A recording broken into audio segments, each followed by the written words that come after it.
எவனாச்சும் பிட்டு பேப்பர் துண்டு பேப்பர் ஏதாச்சும் வச்சுருந்தீங்க மால் ப்ராக்டிஸ் போட்டுருவேன். நீங்கள் குவைட்டா இருந்தீங்கன்னா நானும் குவைட்டாம விட்டுருவேன். நீங்கள் ஏதாச்சும் பண்ணீங்க அவ்வளோதான். பரவாயில்ல, எல்லாரும் அமைதியாக தான் இருக்கு. என்ன சார் நம்மள லுக் விட்றாரு? கொஞ்ச நேரம் இவனை முறைச்சு என்ன இருந்தாலும் நம்மளே பார்க்குறான். சரி, இந்த பையன் ஏதோ வச்சுல போல. சரி, அந்த பக்கம் ஏதாச்சும் போய் பார்ப்போம். என்ன அங்கே ஒரு பையன் கீழே கொஞ்சம் எதோ எடுக்கிறான். சரி போய் பிடிப்போம் அவனை. ஏய் எழுந்துடுறா, இதுக்கு தானே வச்சுருது. எடுறா வெளியே பார்த்துட்டு. பொய்யா சொல்றா, இப்பயும் உன்னை செக்கரை இறப்ப மாட்ட வைப்ப நீ. என்ன ஒரு தொண்டு சீட்டு கூட மாட்ட மாட்டேங்குது. ஒரு வேலை நல்லா படிக்கிற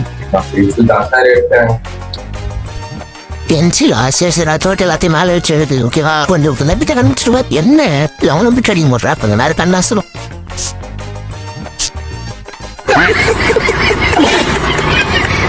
எவனும் பிட்டு அடிக்க முடியாது. உங்களே தான் நான் பார்த்துட்டு இருக்கேன். நம்ம பக்கம் வராரு என்னன்னு தெரியலையே. யாரும் பார்க்கலாம் நம்மள. இந்த பையன்கிட்ட கேட்போம் நம்ம என்ன ஆன்சர். பார்க்கலாம். அந்த 10th ஒன்னோடுக்கு ஆன்சர் ஆப்ஷன் ஏ வருமா ஆப்ஷன் பி வருமா கொஞ்சம் பார்த்து சொல்லலாம் தம்பி. அட வெக்கம் கட்டுவீங்களா? இதுக்கு எதுக்குடா வெள்ளையங்கிலி மாலையில மானம் கட்ட அயோக்கிய பள்ளிலாம்.